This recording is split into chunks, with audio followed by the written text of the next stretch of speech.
Not that I was living in some super affluent suburban world, but nevertheless, this idea that I hated consumption, I hated everything that was on offer. There's still something like a mass society, I think a few decades ago, I'm not sure if that exists anymore.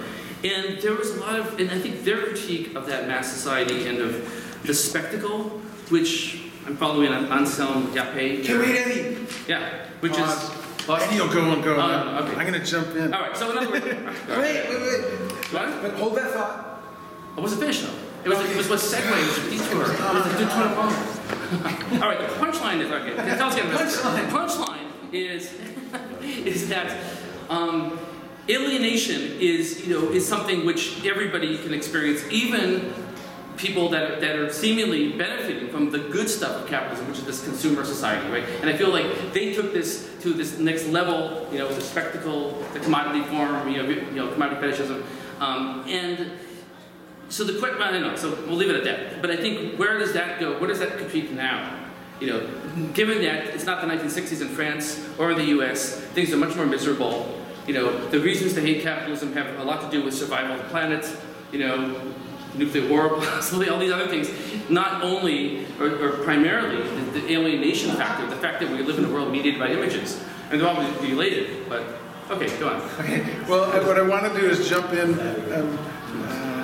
Well, what you're seeing is John Law jumping off a 40-foot tower that we filled full of explosives. It's not fake, it's fucking real. But to backtrack, talk about a failed society. I'm a white guy, I grew up in a middle-class family in the heartland of America, and I fucking hated it. And I was going to end up in jail or dead. And I dealt drugs and I ran on the streets. I ran away from home when I was 15. And why did I run away? Because I hated middle-class Christian Republican upbringing that I had. And I wasn't into getting some stupid job. I wasn't into getting some stupid education. I wasn't into consumerism. And I was addicted to TV and got super bored, and then once I threw away TV, I was rudderless. And that started this journey to find something to do with my life. And so this is this body of work that I've produced over the decades, and it was my answer to that alienation.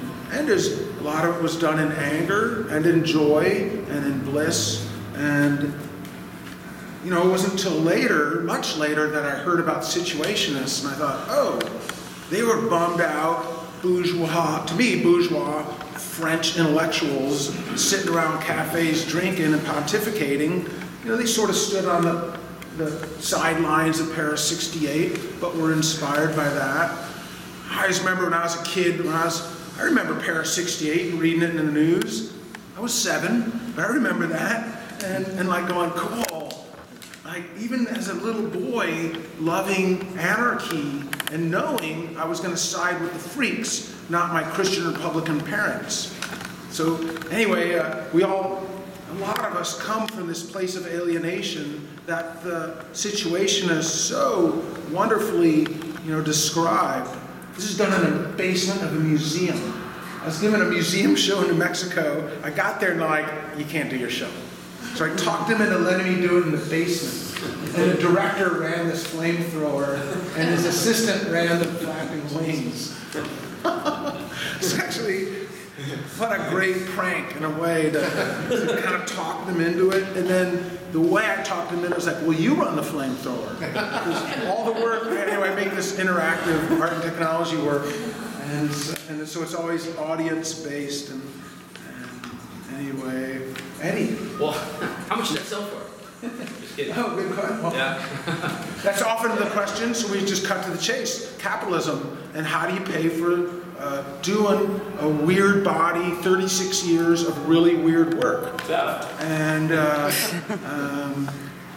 you charge at the door, you see if you can get $5 or $10 to people to witness something like this, or to be able to volunteer to do it. You work. My old man owned a construction job, so entitlement. I learned how to build a house by the time I was 16, from everything, from digging the foundation, to pouring the concrete, to framing, to electric, to plumbing, blah, blah, blah. I wasn't great at any of that, but I knew how to do it, and so it's always been a fallback job. It's hard when you get into your 50s to keep doing that kind of physical labor. At a certain point, I so hated capitalism. By the time they approached me, by the time George Lucas came to me and said, hey, I want you to build robots for my movies. And I was like, you're too late. And they're like, what do you mean? I was like, I'm not gonna like get a job now. What do you mean? They knew what I meant. Like, they knew what I meant. You know, and by the time, what was it, Beck, the rock guy who I hate, awful music, offered me $1 million to go on tour for like 9 months, build him a whole massive thing of robots that he got to keep. And I did the number, and I was like, I might walk with 300,000. And then I thought, you never walk with 300,000 with these fuckers. They walk with them. Anyway, I didn't do it, partly because I just didn't believe in the work and working with someone I didn't respect. And then 3 times the military have offered me unlimited budgets to build shit to kill minorities, right? And I couldn't do that, of course. So how do you do it? That's great. That's the question. You know, I admired Kal's work before I knew who Kal was. You know, SRL, that kind of thing. And it always struck me that, you know, this is a group of artists that successfully solved the question of not having to sell out because no one's going to ask. And you created work that couldn't be bought, right? I mean, because to me it's a question of, or maybe, you know, they tried to buy it, but for whatever reasons you rejected that. But to me, this is the kind of iron cage of theory that happens with a lot of radical theory that deals with the question that the sheer ubiquity of capitalism, especially with the commodity form, and then I think the spectacle, which is, I feel is an extension of Marx's critique of the commodity form, the fetishism of commodities, is that you start to feel there's no outside. And I think that's only a partial view. So this is, you know, the question, when Kal asked me about this, why don't we ask this question, you know, what is the way out of, you know, how is this relevant now in terms of the limits of spectacle and commodity fetishism and the limits of this alienation? Is it this closed cage, you know, that everybody, especially every resistance is co-opted in? Right? So we've heard this story a lot. Like, you know, even today there's a demonstration. Well, demonstrations are these media events, you know, and some of them really are. Today felt kind of real because there's so much blood, you know. But you know, sometimes you feel, yeah, it's just people are going through the motions. You know, spectacle is not just about media. It's about life. It's about colonized life worlds. It's about every aspect of life being subjugated to the logics of capital, and, you know, watching ourselves consume, and, you know, consuming our own emotions, and, you know, this kind of spiral. It's very easy to see it kind of as a closed circuit. And so, you know, I always felt, well, some of the stuff, the things you're just talking about, I think dealt with that problem in certain kinds of ways. Well, where Guy Debord was wrong, I think, and he backed himself in a corner, is he was such a nihilist and fatalist that he thought everything could be consumed by the beast. And granted, the beast will consume everything, but the beast being the media, but who gives a shit? I don't fucking care.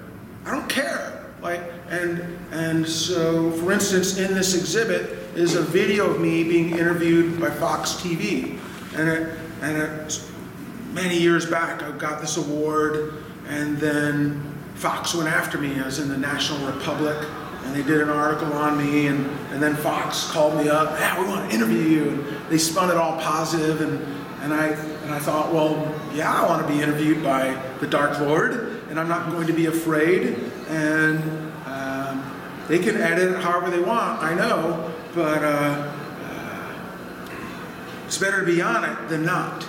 And so can I ask, interrupt? Yeah. So the question I asked you told me that story. That's amazing. So you're on it. You can see the video, but you refused multiple attempts or invitations to be on the media in a non-antagonistic way.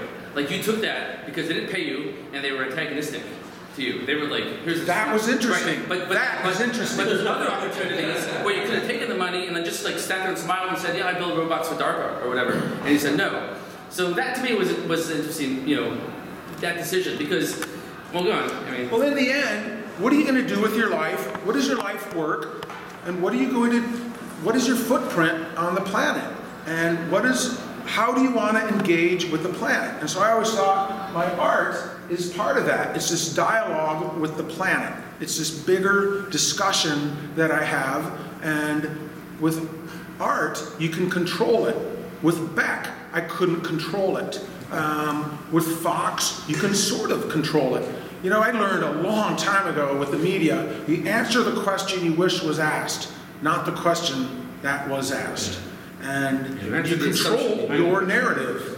Even if you're naive and they're still going to mess with you. You know, it's why I became an artist, to have no master.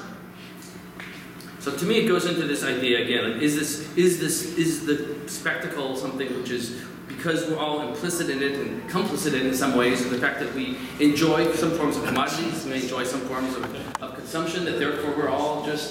This is the show Fox News hated. Actually, I flipped it, and the guys who shot it with the cameras and the audio loved it. They were agog. They'd never seen anything like it. The poor woman who was supposed to do the hit piece was just like, after the show, she did, what could she say? And everything, you know, everything I said was just a positive. This is so great. It's transcendent. Oh, it's mystical. Oh, look at the audience. They love it. And that show is in New York, and hundreds of people were trying to run every single robot. No matter how dangerous I made it, I couldn't not get them to do it. And that became a thing, like, all right, how far can I push this envelope? And how willing are people to have technology intrude on their life? Like truly, physically pick them up, move them, engulf them in flames. And I realized they will let you go all the way. They think I'm in control, which I sort of am, but hey, this shit can go south any second, right? It really, truly can. It can break and you could get impaled. And they're willing to do that. And I think the bigger question is, why are people willing, why do they want that real life experience? And that sort of loops back to sort of what you're saying in situationism. Well, yeah, I mean, you know, everything is fear. Roller coaster itself, fear, I suppose. There's kind of an element of fear when you get in the cage, right? Oh, yes, fear is terror. It's happy than terror. Yeah. So yeah, that's that's where we are in 2017, right? 50 years after. Well, this is also some of this work is 20 years old. Sure, but going even beyond, like how we have the ayahuasca shaman commodification, we have the Native American sweat lodge commodification. I mean, everything that had been sacred or is profane, as previously said, or, everything is commodified. It's experiential capitalism is a frontier, right? No one wants to be Citizen Kane anymore with a bunch of stuff. Everybody wants to buy the best experience and be minimal life, And then so Bernie, if you can bear to say the words, has become. So again, these are kinds of, we can sort of see it just, in a sense, you don't have to read Guy Debord anymore, everybody knows it, everybody knows Instagram, Facebook, we're at that next level of reified life, watching yourself for the envy of others, to, are you really having fun yet, all that stuff. But, to me, just the other punchline of the whole thing we talked about is, if there wasn't a way out, why would we be here, right? Obviously, you've concluded that they're doing something that's somehow not commodified in the same way, or there's some, dare I say, an authenticity, maybe, to something, or some kind of, whatever it is. But to me, there's a strand within Guy Debord and these guys that doesn't get talked about so much now that they've been included in the canon of art theory and academic canon, which was banished from for a few years there. And that is that besides their history of the avant-garde movements, and you can talk about that, right? Dada, Surrealism, Futurism, Fluxus, and all these movements that they're also part of a political tradition, and that kind of drops out. And that political tradition is, if you think about it, in the early 60s, 50 years before then, not even 40 years, it was a period of massive revolution in Europe, around the world. 1919, in particular, was this sort of this. 1914. That whole era. And so part of their whole political critique was also against the establishment left, the establishment Communist Party in France, kind of know all that. You probably heard that in here. But they were also part of this other tradition, and that was, it's council, communist, leftist, whatever you want to call it.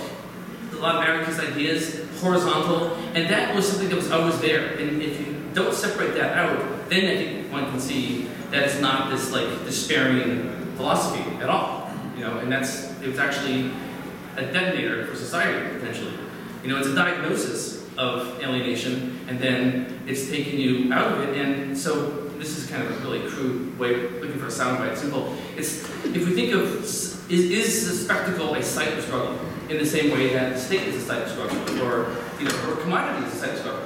How is commodity a site of struggle? You can decommodify it. You can say we're not going to accept that water is a commodity anymore, right? In a certain sense, abolition is a decommodity struggle.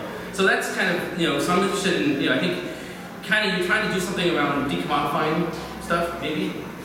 And then they're kind of interested in robots, and I don't really have too much more to say, but robots are a place now where people, it's in the news every day. It's all about military robots and Uber robots. So, the times have caught up to you, Cal. And you've made robots that are not sellable and they don't kill things, and, anyway, I'll pass it on back to you. Well, at the beginning of that video, I showed NASA, and when I was a little boy, I was enraptured with NASA, and then my sister brought home the Woodstock album, and it completely, just enraged my father. This black guy was playing the Star Spangled Banner. And he said, I went to World War II and fought the Nazis for that flag, And then the Sex Pistols came along by the mid-'70s, and those were 3 trigger points in my life I can look back where I saw they were playing by their own rules. Even NASA couldn't happen now, as we all know. And this extreme technology really was used in a poetic way, I felt like. And even if it was a performance, even if it was faked, hell, I don't know, I wasn't there. But it's still a cool, amazing thing. Liam, you didn't get a drink. You came late. You need a wine or whiskey? Yeah, okay. And what about your partner? Yeah, champagne whiskey. Sure. You guys doing whiskey? So what do you Oh, okay. We're going to show. All right. Okay, up front. You got to catch it. Okay, don't miss it. So didn't somebody want to buy this from you, Cal? Is there a story there? Oh, so the wine thing what's been really interesting and challenging and fun is I've been getting these exhibits in really high-end, fancy galleries. Do you need a double shot? Oh, yeah. I think we're running low. So the galleries, I have to top it off. I'm sorry.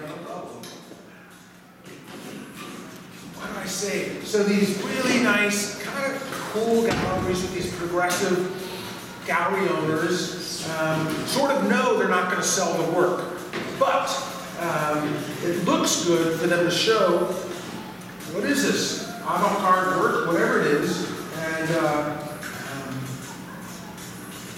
they'll try to sell it, and they want to be known as the gallery that's showing this experimental work.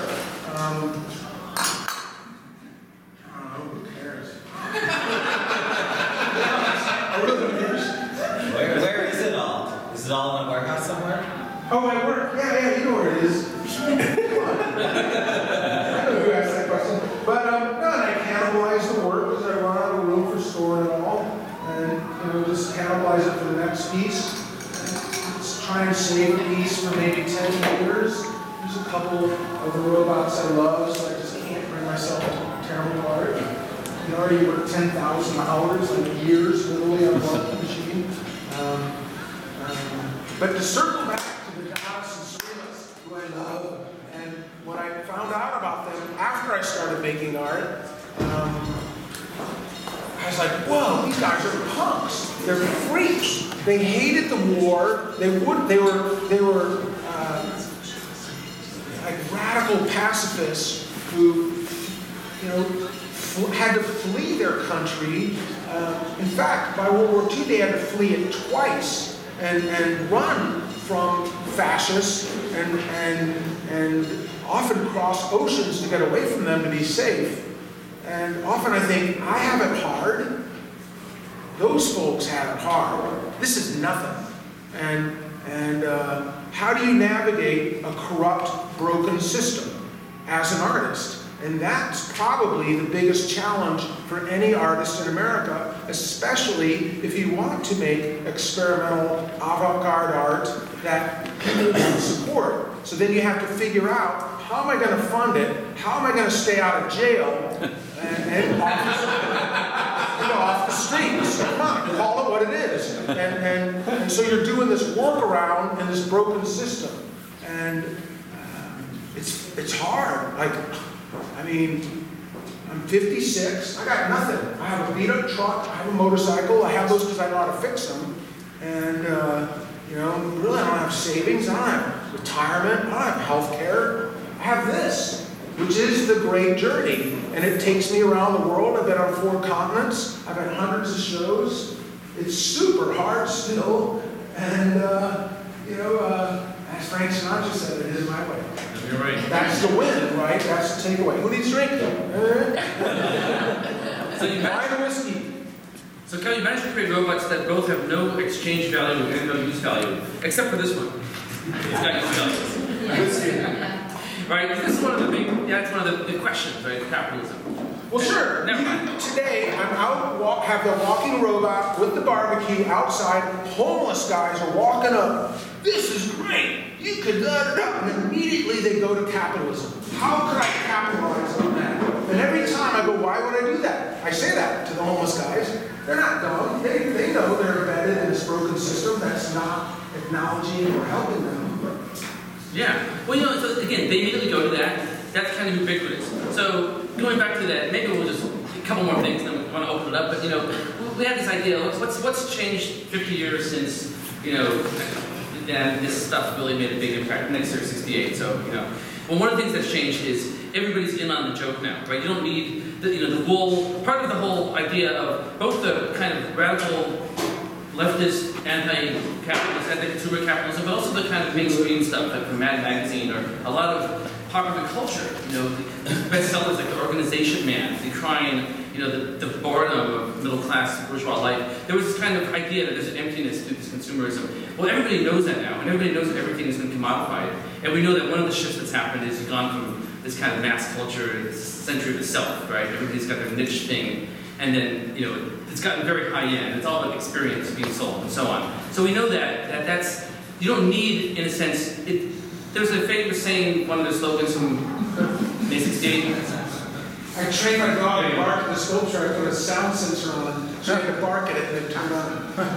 He would chew on his bones. He would literally catch him up on the table, chewing on them. You got onto it. I was going to say, so the slogan is, our ideas are already in everybody's heads, but they're in the dog's head too. The ideas are already in your head. So that's kind of, that's the mark of good. It's the good theory, right? It succeeded. So if that's the case, then what? So the homeless guy, everybody's factualizing themselves. Like everybody's an entrepreneur. You're an Uber driver. They can't not think that. I think. Yeah, because that's this. So then, what is the counter opposite? What is the détournement now? What are the tactics that they offered at the time? There's some ideas. What's being offered now? And so Tim Clark, TJ Clark, who knows a lot more about this stuff than really me, but most people.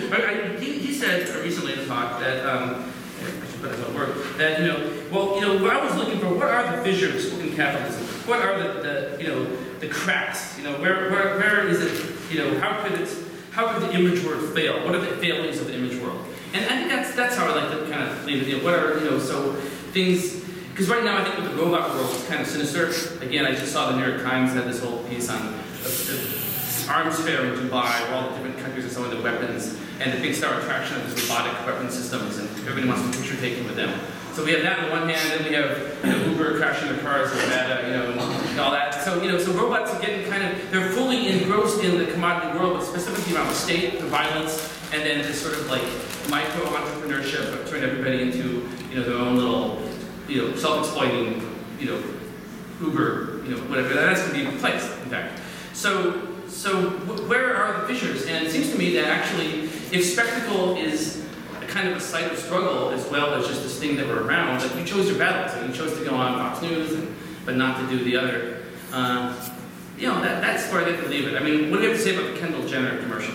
You know they're going to try. They're also going to try to co-opt any kind of social movement, but they also failed pretty badly. And does that matter? I mean, is it, what's the, Well, here, I'll give you an example. Yeah, what about the big bomb? What's the spectacle of that? I mean, I'll give The mother. They call it the mother, right? How despicable are these creatures? They call it the mother of all bombs. And it brings it back to this whole thing. We have to unite the critiques of capitalism. They're really one. It's like there's this horrific kind of image world and this obscenity of that, but there's also the fact that they're experimenting on peoples in Afghanistan, that have been colonized multiple times. That's the laboratory of weapons experiments is, the global majorities. So there's that. So here's something going on. I often think, it's easy to point out all these problems in society, in the world, and we're stuck and embedded in it. And then what do? It's so easy to critique it. That's a given, I feel like. And then I often think, well, lead a cool life, lead a true life. Don't have a bullshit life. You know when it's bullshit. You know in your heart when you're selling out, whatever that is.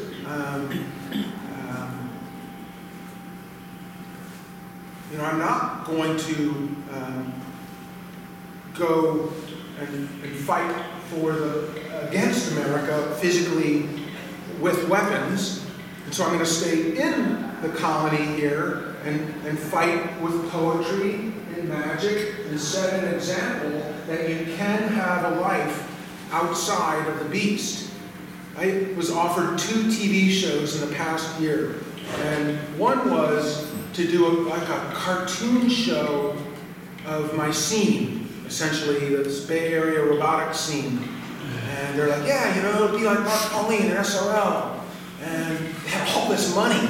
And I was like, you'd be kidding. This is repulsive. What? No, And they kept calling me and emailing me. And I had to stop taking their messages. And then they made the show. And I get these constant emails and messages like, Kal, they did a show of you. What's it on, John? Did you work on it, didn't you? I don't know. They shot it at Mark's shop. Which show are you talking? They shot a TV show at Mark's shop. Oh, I wasn't involved in that. Anyway, they did some TV show. I don't know. It sounds something. I wasn't. I don't really watch TV. It was Terry Zwigoff was a those producer, and it was some TV show about pilot for marijuana, some goofy comedy marijuana show, whatever. Anyway, I didn't do it. And then, well, Mark did it. Yeah, he controlled his scene and was able to call the shots on what was filmed. But anyway. So then I get offers like that, sort of regularly from the Beast. I call it the Beast. And then how do you navigate that? And then I got an offer about a month ago to do a documentary on a project I've been working on for years that are mind-reading robots that literally read your thoughts, and then the robots manifest thoughts physically through actions with the robots. And that I accepted. And it's tricky when you're working with a national network, and you hope for the best. And it's sort of just no different than Fox TV, even when they come at you not trying to do a hit piece. How do you control the content? How do you deal with the mass media and not be afraid and do it on your terms? If it is all spectacle, at some points you sort of want to be in the shit stream of media. You want to be in the dialogue with the planet, and they'll never pay you, right? If I did the TV show, they would have paid me, but a cartoon of my life, but I just couldn't do that. And so they'll never pay you for the real thing. So they did pay me to do the documentary on the mind-reading robots, which often to me means this will be good. If they pay me, then it'll be bad, because they will corrupt the content, and you will lose your message.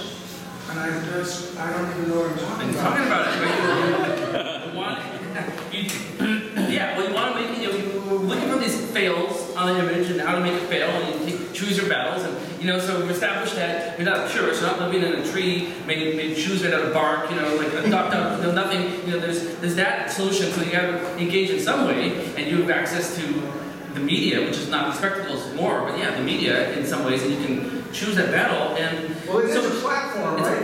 It's a platform. These art is a platform. They're sites, right? These are sites, and people choose them all the time. And people say, I don't believe in the state, but if you don't pay taxes, then the state will after you. There's all sorts of ways anything, can be a site. We talked about this commodity thing. So here's the innovation question. This is something that James Brooke mentioned to me. I thought was, got me thinking that capital is obsessed with innovation, right? And this goes back obviously to the 60s and all the novelty of advertising. It's all about new stuff because planned obsolescence, that story. You have to destroy things because it's overproduction is the problem. So you have to get people buying new crap. And but they love innovation, but they want things to stay the same fundamentally. So that's the paradox. So walking marketing, what's so funny? That's so great. You don't need a whiskey or wine? You guys good? I'll take whiskey. Whiskey? You gotta get this out there and start putting them up. They gotta come up here, it's part of the show. Yeah. Part of the spectacle. Is that the ones that's outside? Yeah.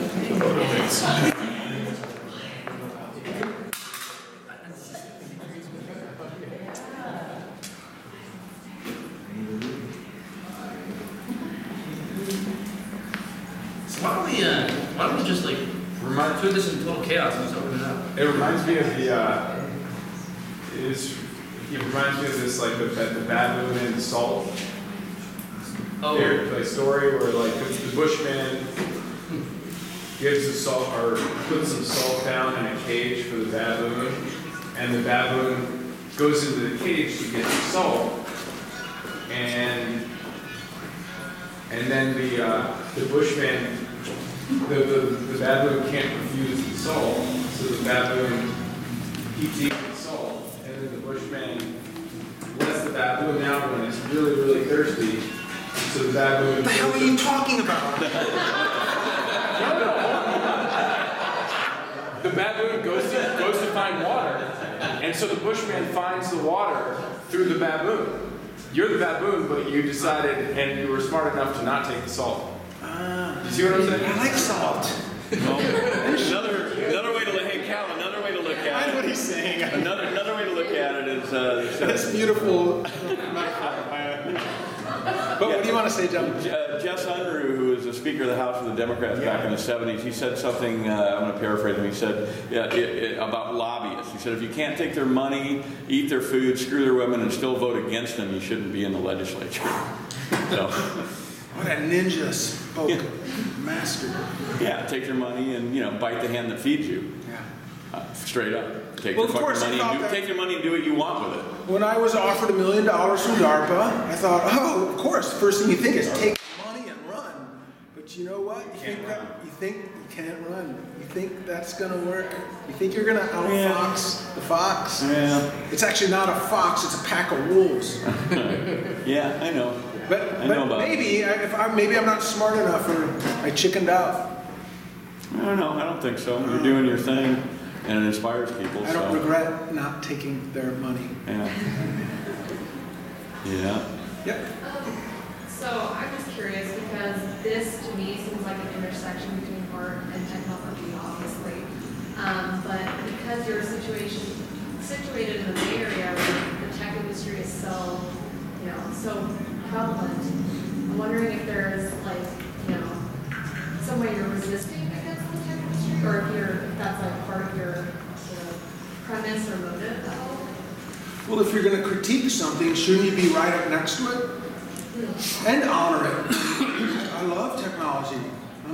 I grew up as a gearhead making demolition derby cars and learning to fix my own stuff in life. And at the same time, I watched it just go south, what they've done with technology. It's sort of been a nightmare, to be honest. It's heartbreaking. And so should I give up, or should I try and stay right there with it? And what better region to critique it than in the Bay Area? And in fact, I've really harvested a lot of materials and knowledge from Silicon Valley. You don't know, you can't fathom how many engineers come to my shows and go, oh my God, this is what I thought I was going to do. And I go, what do you do? Oh, I sit in this cubicle and I solder up these boards and I don't even know what they do with them.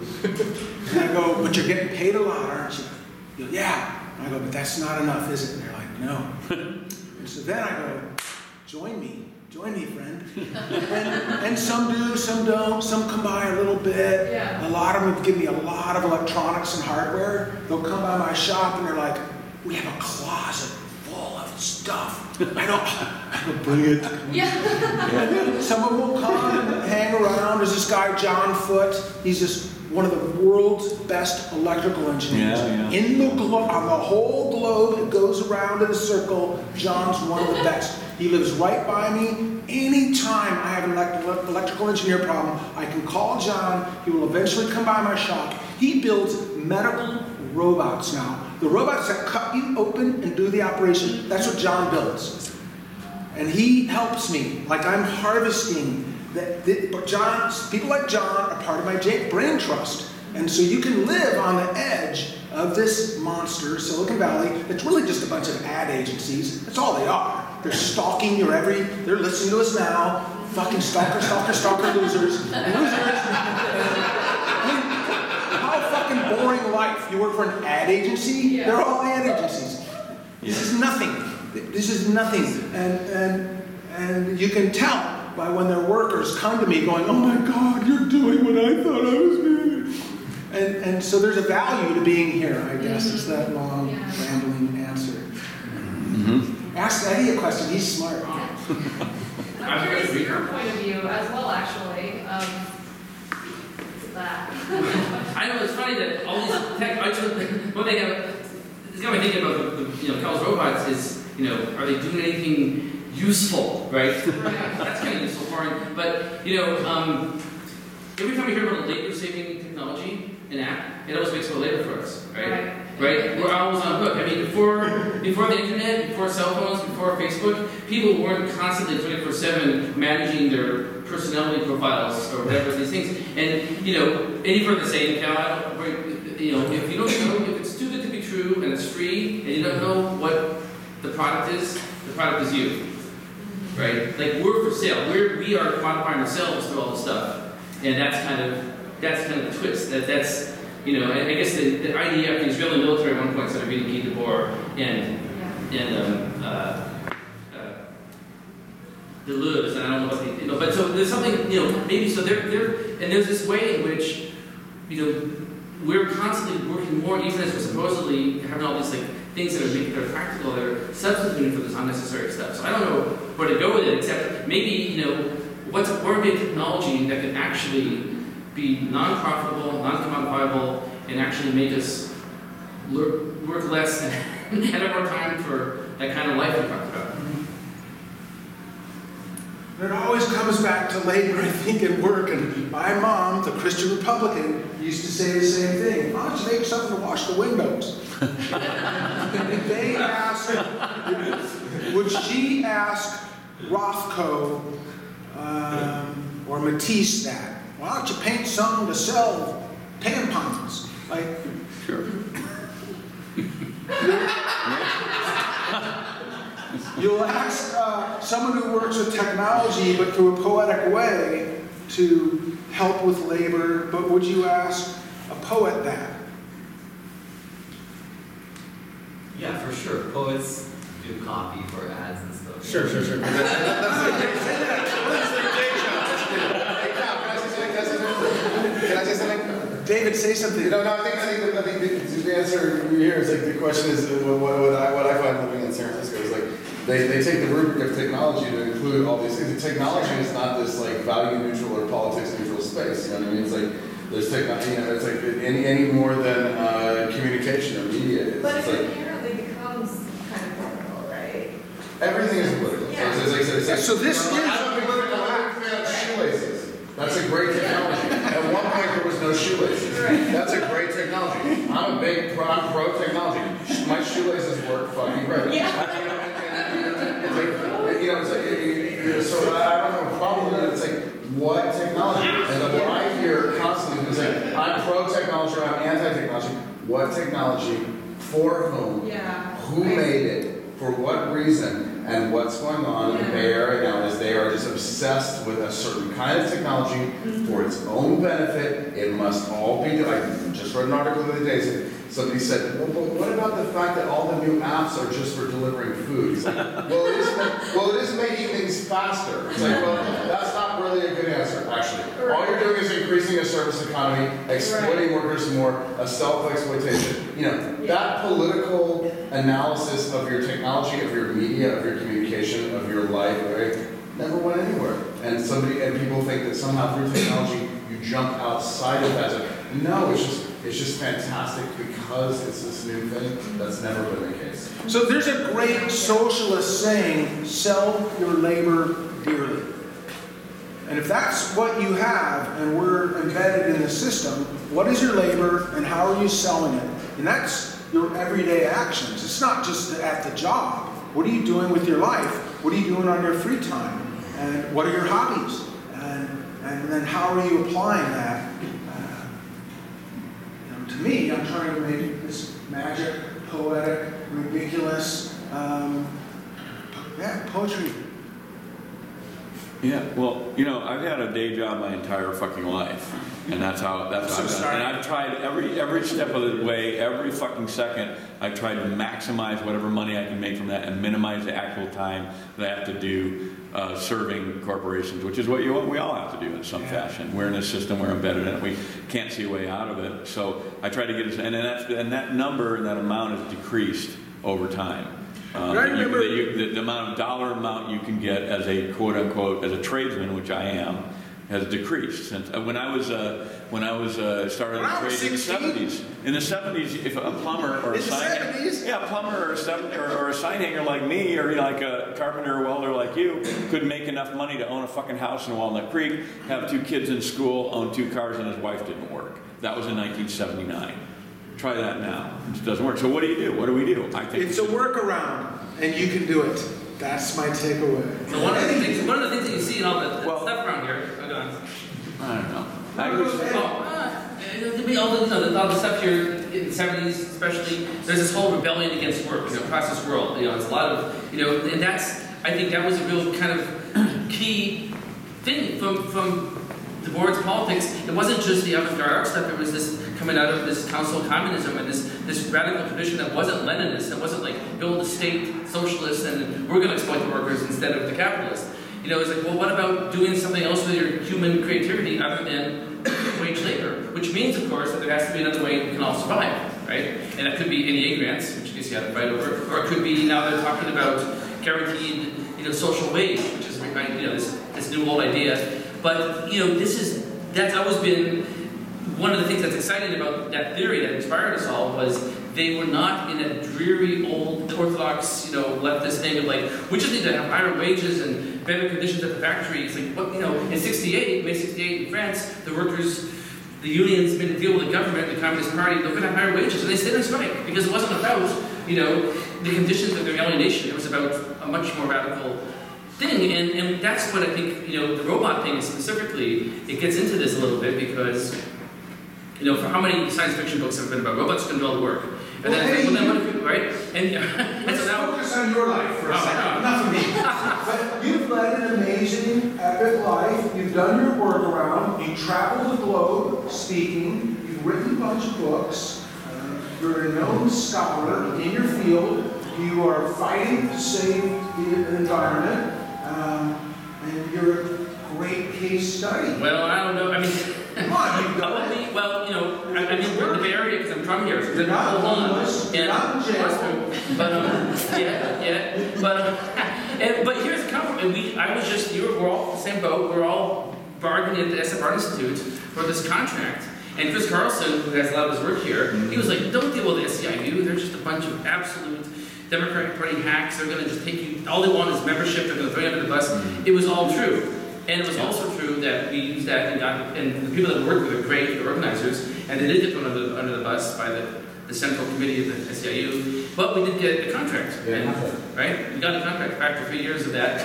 And so, So it's kind of like day-to-day struggle, but of course, just in terms of our labor, like, so it's interesting to see what sectors are going to survive. Right now, they haven't turned all of the classes into MOOCs, right? Massive online, whatever they call that thing, you know. They still actually want like people like Cal to show up in class, how to build a robot, right? But I mean, but it does seem that I just want to take you to this thing that we're all facing in our, how do we, through labor or through whatever, get our money, is that a lot of occupations are going to disappear. I mean, if Google and Uber get their car thing going, and I know there's someone here who can talk about this, is working on this, once, then the #1 occupation for male workers in the U.S. is driving, some kind of driving. So imagine if they succeed, if they pull it off, they don't run over too many kids, whatever, get too many lawsuits, and then we're going to have, and as is often the case, whenever you lay off, you destroy a whole sector, what do those people do? Well, we see what happened to some of them in deindustrialization. Because it's a global. Coming out with the semi-truck. Was that? Tesla's coming out with the semi-truck. There you go. Yeah, doesn't have to sleep, doesn't have to, yeah. So so it's really the question. In capitalism, the question is never about scarcity, which is what they tell you. It's always about abundance. It's like they produce too much, and how to make profit, and have to create the scarcity. And in this case, there's all this abundance, but they're still got us on this grindstone doing. As Chris, I would say, is doing work that shouldn't be done. We're all doing stuff, most of it shouldn't be done. Most of those jobs in Silicon Valley are selling people, as you say, it's not even tech people, it's people doing advertising for stuff that shouldn't exist. We may think it's trivial, but in some cases it's actually pernicious, like, the world's largest bomb or something. So it's but what I think what I see in some kind of prefigurative thing going on with some of these things is like, yeah, let the robots pour the drinks, even if that's fun. What can you do with, like there's a way in which robotics has to be liberated from, I think, the military on the one hand, and this idea of we're just going to, replace labor in a way that doesn't liberate labor. I don't know. Yeah. Other questions? Oh, hey, Cal, I don't know if you saw this video that kind of went viral last week, but like BuzzFeed did a video about one of the food delivery apps is releasing their like ground drones out in the wild in San Francisco now.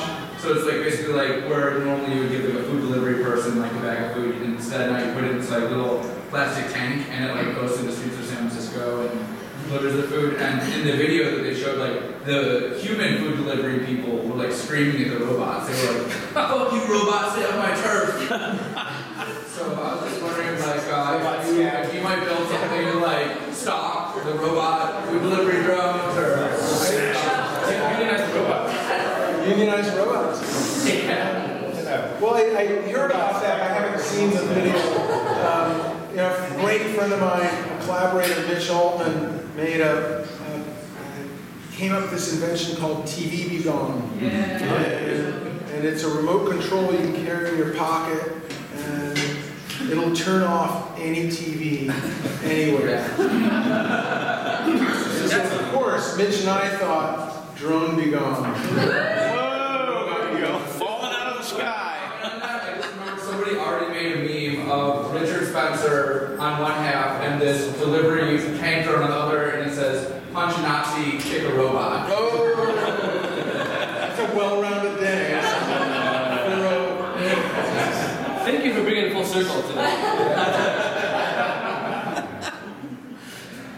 People are always, as far as like practicality in my work, people are like, "Oh, you should build stuff and take it to a protest." And of course, it's the first thing you think, like, yeah, I'll bring some flamethrowers and bring them to the protest. The other thing is you think of sex robots. It's the other first thing you think of is juvenile, like, male guy. But, of course, your fingerprints are all over the flamethrower robot. And so then how does anyone's work apply to some kind of revolution or deeper inherent change that you want in society?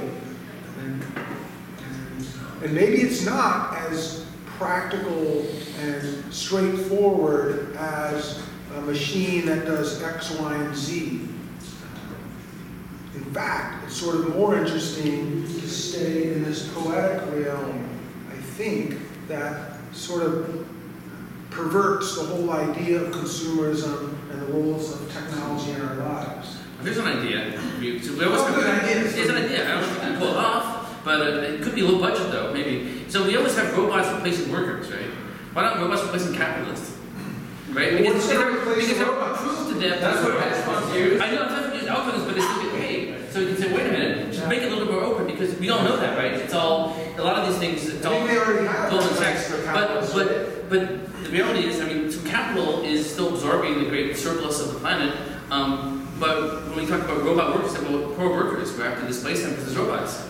So the similar logic never applies. I don't know. I mean, it just seems like maybe as an art project, because really, what does it take? Donald Trump, is actually pretty crap capitalist. It seems like he gets all the, but I mean, what's the United Airlines CEO? How much does that guy get paid? Well, it's all welfare capitalism, right? Yeah. So this is part of the.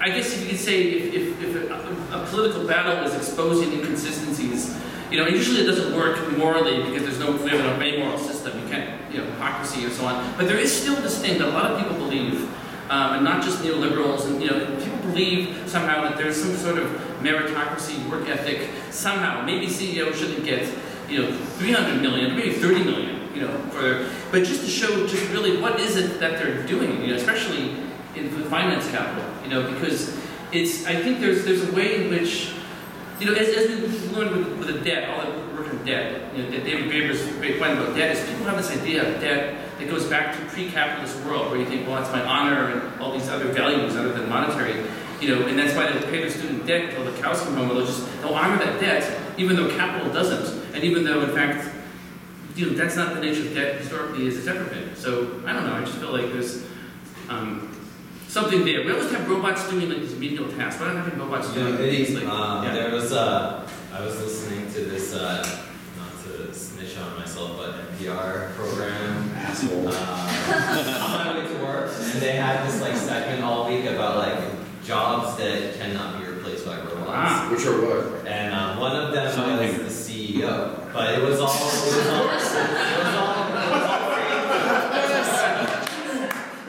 framed in this way as and therefore start your own company. If you don't want your job to be stolen by a robot, then you should just be an entrepreneur or something. The CEO actually doesn't do anything, and robots are designed to do things. Because that's why a robot can't replace them. All that person does is accumulate, and they don't actually do the thing that needs to be done, because it must be done by the worker. The worker generates the profit that flows up. What about a professional golfer? Yeah, But first. yeah, so feedback on your thought about from NPR. I went to a conversation from experts in artificial intelligence at Berkeley, and what they said was the future of robots and AI and everything is that the jobs that won't be replaced will be one-on-one human-to-human services. HR was another one. Such as prostitutes or like prostitutes, right? Or massage therapists, or yoga teachers, or those type of things. So services, or in reality, the people who control the robots will make all the money. But the thing that I thought was the most interesting was that we are becoming, what they said was, we're becoming when we already are, the pets of robots. Because what we check our phones 150 times a day on average, and we are the pet of Instagram or Snapchat or whatever because it's controlling our behavior. The definition of a pet is controlling behavior. And our behavior is already changing. So anyways. Yeah, and just to go back to that was the point that there's this kind of riff on the Wages for Housework campaign from the Silvia Federici and the Italian feminists, and I can't remember the name of the scholar who coined this Wages for Facebook. For the same principle that we should get paid for all this stuff we're doing on Facebook and all this other crap because we're creating their product. I mean, they're data mining it, and so so if there's going to be any financial transaction in this economy, whatever that means, wage labor is only the one part of capitalism. It was built on child slavery. It was built on unpaid female labor, and it was also built on, of course, a plunder of the planet, especially the Western Hemisphere, cheap nature. So all that stuff is kind of running out. But why should since we are doing all this free work, because it is actually work, all this sort of from a young age, these kids are doing their profiles, and it's free because Facebook's free and it'll always be free. So it's kind of somewhat there. You made it, your point earlier was that our individual information is being sold. I mean, that's Facebook, right? They're always changing their fine print and they were saying this thing. Do you agree to, whatever this is? But that's yeah. Well, it's a dream for marketing, sociology, anything. The amount of stuff you get from it. And certainly in any future scenario of people trying to be more clandestine, forget about it. Yeah. I mean, the amount of information that they can, Do you think robots can be president of the USA? Robot president, yeah. Maybe President USA. You can build one. You can build one. President of the USA? You'd probably be better off with Of course one to be, yes. I was comparing this. But that's ancestors of robots. I didn't understand. But that's our ancestors of robots. The offspring of robots? Ancestors. The ancestors of robots. I don't know what to say. Who wants to drink? Would you like a wine or whiskey? The problem with robots is they produce too much and don't consume enough. Right? So you need to make, Good point, Eddie. Okay, other. It's a niche market right there. Yeah. Well, that's it. It's very exciting. So what's your latest book? Yeah, it's been a while actually. I've been working on this thing, but no, it's on the end of the world. It's called Catastrophism. It's about kind of the politics of the end of the world, and and that gets us into the zombies. That's one of the scenarios, right? So right? So zombies, robots. There's something going on here. National zombie. Yeah, but basically, it's kind of there's a famous saying. There's a guy. I'll just use this one quote because we always use it. You've heard it before. A guy named Frederick Jameson is attributed to say this: that it's easier to imagine the end of the world than the end of capitalism. Right? And we imagine the end of the world all the time. And a lot of those imaginations are kind of like, fun. Some of them are ridiculous, like the millenarian Christians and Judgment Day. But every other Hollywood movie is about this. And then there's some, of course, that are real, and that's climate change. That's ultra real. It's, but in terms of that imagination, it does feel like, that's, it ties into the situationist stuff, certainly, as far as you go, in terms of the imagination of the spectacle, but also I think ties into the stuff you're doing. In terms of zombies, as maybe that's the robot that consumes, right? Zombies don't produce much, but they eat brains. So maybe, Well, I always love that saying, you can imagine the end of the world and not the end of the world.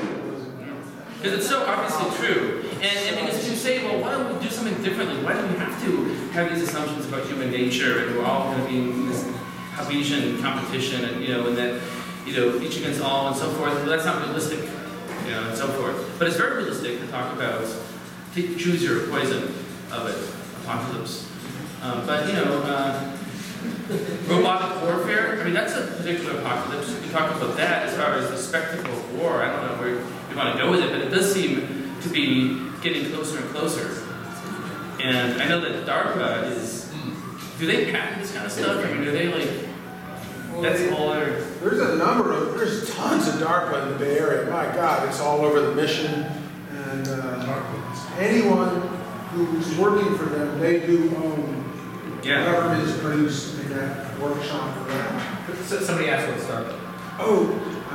What is DARPA, Eddie? What's the acronym? It's the military. Defense Advanced Research Projects Association. Thank you. Thank you, David. And so, it's like their tech branch. Deep A branch of the Pentagon? I never worked for them.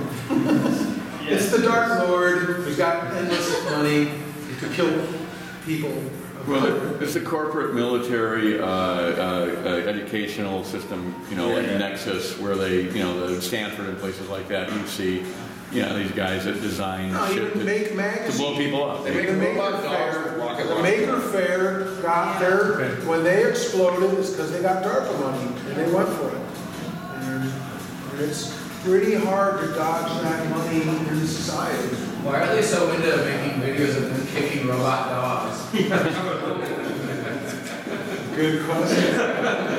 Every video is of them kicking a robot dog. It keeps circling back to me in my life is like, how do I navigate this and engage and still engage? And is there even a way to do it in a clean way? And everything's sort of dirty and messy, and no one lives this pure life. Like Eddie said, I'm not in Alaska wearing bark sandals that I made myself. But you can do cool, radical, progressive things. I look up at the video and I was like, damn, that was a crazy show, I remember that. And then I'll be like, whoa, someone volunteered to do that. And I often circle back to my sister taking me to a Vietnam War protest, probably in like 1970 or so. I was like, don't tell Mom, check this out. And I remember her talking to me. My sister became a civil rights lawyer, and her talking to me about, you have to engage, and if you want change, and her talking about that to me as a little boy. And eventually I wanted to make art that people had to deal with, or nothing would happen. And so you can look at these, and they're sort of not very interesting, I don't think, until they do this function. And that brought me to interactive art. And I always remembered my sister, who you have to engage with society if you want it to change. And I often thought of a lot of this work as a metaphor for that. Sort of takes guts sometimes to volunteer to do this stuff, especially in front of a crowd, and sort of take you out of that safe place. And it takes guts to stand up to fascists marching down the street. And take you out of that safe place. And it takes guts to buck a system that could kind of come back and nip you in the ass, or won't reward you if you don't play by their rules of game. And nothing changes unless you engage, which was a big part of me wanting to make a lifetime of work that's about interactivity. It's not fake, it's not digital, it's not, it's real life shit that's happening to you. The spectacle likes innovation, but it doesn't like things to actually change. They like new stuff, but they don't think anything to actually change. So robots and drones and smart bombs are going to change warfare, but they don't want to actually change what it is, which is mass slaughter of people.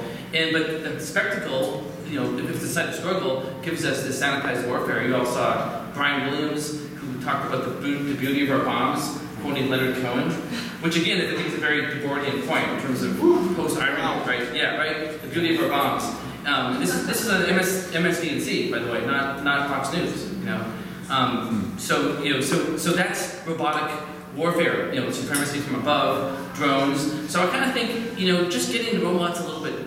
You should use the word gutsy. Getting the robots a little bit muddier and bloodier, right? I think you remember some SRL stuff way back with dead cats, which was gruesome. But it's like, there's something about sanitized warfare in that spectacle. So Syria, the official enemy, that's bad because there's chemical weapons, obviously horrific. But somehow the U.S. collateral damage from their smart bombs, and now this Moab thing that's beautiful. So there's something to be worked with there. I just want to, one last example. Think of the spectacle stuff and how to deturn it, or how to work within it, or how to work around it, or is there an outside stuff? I don't know. That's something I think we're all grappling with in that. But talk to James Brooke, like I said, he's a translator. He really knows this theory far more than pretty much anybody I know in the Bay Area.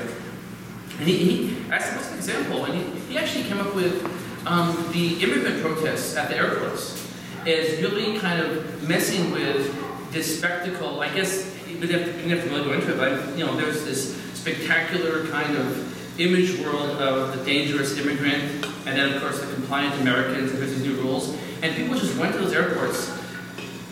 It felt spontaneous. I mean, there's a lot of organization, all sorts of levels, and some of you were probably there. And it was a remarkable event, and it completely, the mainstream media showed up, and that's not, again, the only part of the spectacle, but it's part of it. And they were actually so moved to tears even that they were like, wow, this is real. It was something that was real that broke through for that moment, and that's what gave the judges, I think, the courage to go against it. And that was, an important early defeat, and also important in all sorts of ways. So I don't know how that ties in with some of these other threads, but to say that, understanding to me the power of the work around you and this theory that it's not just, oh, here's how bad things are and how fucked up, how total it is.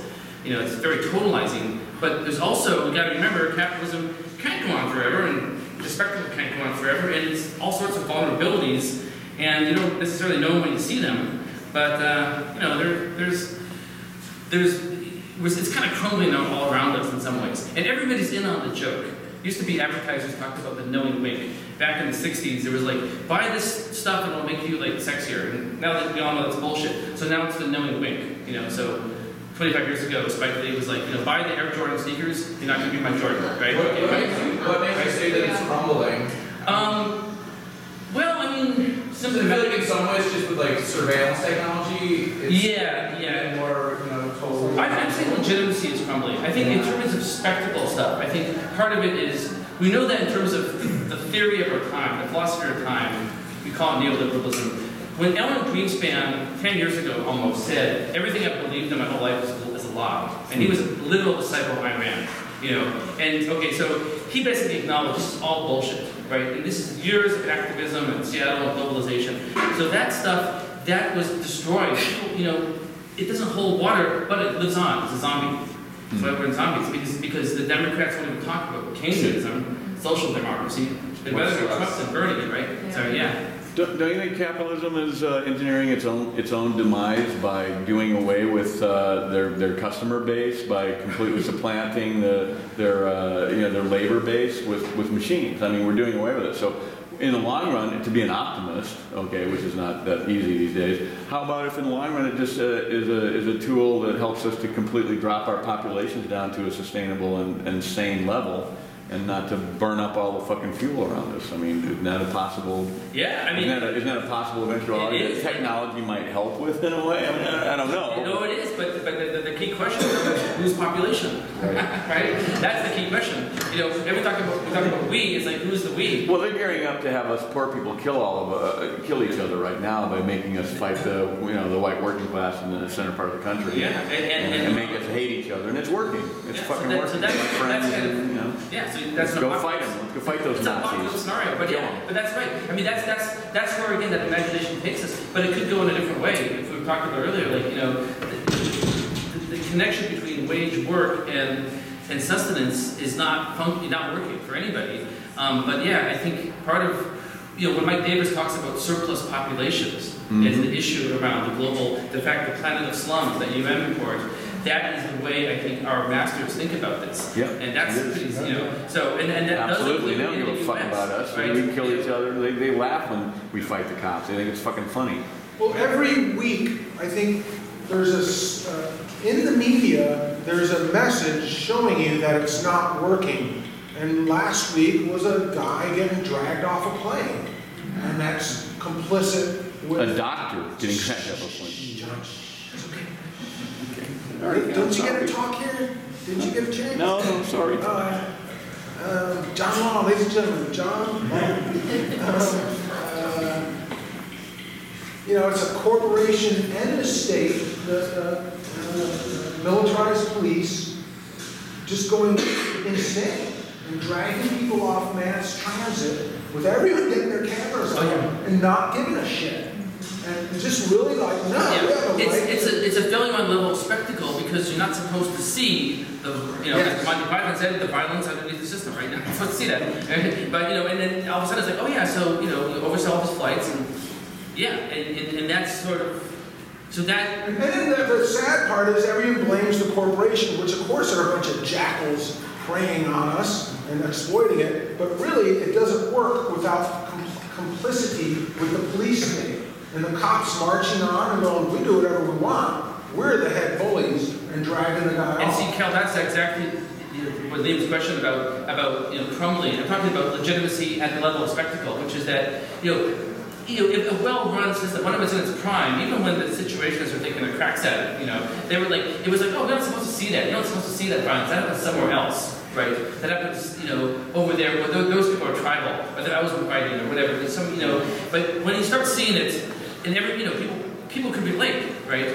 And it was a racialized element to it, but people could see that, yeah, that's, this is what happens, that moment. I think people are starting to realize that, again, with turning those cameras around, they were intended to be, turning them around, I think a lot of white people were like, oh yeah, this is actually what happens if you're a black male in a society. Like, any traffic stop could be the end of your life. It's like seeing those videos, I think made a lot of people realize that's actually how it is. No wonder, So yeah, and I think once you start having those failures, spectacular failures, I mean, be a little ambitious there, you start to see, okay, well, what is the solution? And so if you look at Trump, is in some ways symptomatic. A lot of things. It's symptomatic that the Democrats would rather crush Bernie than, but it's also symptomatic of, I think, a sector of the ruling class, if these leaders at word, saying, hey, we'll give this a shot. In 2004, they said, we're going to give the neoconservatives a shot. They've always been there working in the wings, but these are the lunatics, but we're going to let them try to project American power. It failed completely on its own terms, and it brought us ISIS, and it brought us, but now they're like, okay, let's try this domestically. Let's bring in the racist lunatics, the Jeff Sessions. Let's take that violence that we're going to project abroad and turn it inward. Let's have ethnic cleansing here. Let's go back to Andrew Jackson and the real Americans, the Trail of Tears. And so they're giving it a shot. But there's a lot of resistance. And the media, and that's not the only part of the spectacle. It's a site of contestation. When people talk about normalization, they're thinking Debord in some way too. Well, what set up, I think, Debord and the Situationists were the Surrealists and Dadaists in witnessing World War I and World War II and saying this is a corrupt, broken machine. We are not part of it. In fact, we're pulling out and saying a big fuck you to it, and countless artists built their careers on doing that. And laid that groundwork 100 years ago for the Situationists to happen, or French intellectuals to sit around and philosophize about this stuff. I mean, what better? That is when society succeeds, when you can make art, when you have leisure time and or excess capital to work with poetry. That is. When it succeeds. But they were trying to, in a society that has abolished all adventure, the only adventure is the abolishing society. All those little wonderful dialectical, expressions. We're basically expression of, the artistic expression of resistance has, so then everyday life is art. So that, going back to the question on me, I'm not an artist at all. But, so what ways, though, is that idea of art or of everyday life is somehow taking on that form, is the last readout of some kind of, resistance. Okay, other stuff? Are we? Well, that's. Strategic court talk about that though in the seminal book. So Yeah. Very relevant. Yeah. The 9th impressions. Yes. There's a little book about that. Yeah. Social and political environment. Yeah. Yeah.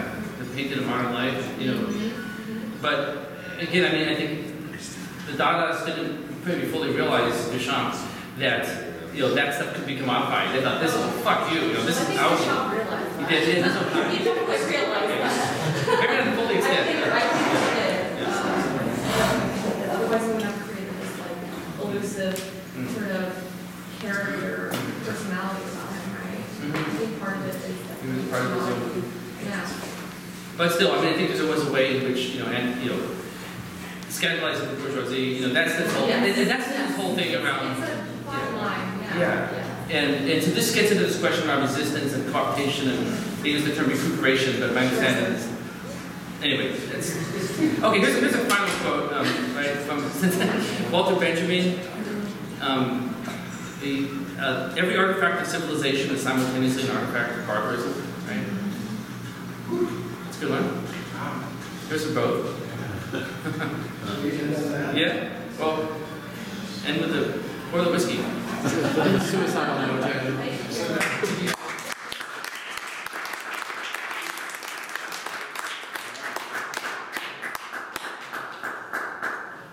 And we can finish the libations if anyone. Cal, you should make a robot that only has wine and cheese and goes to gallery events. And then it should just be a self-fulfilling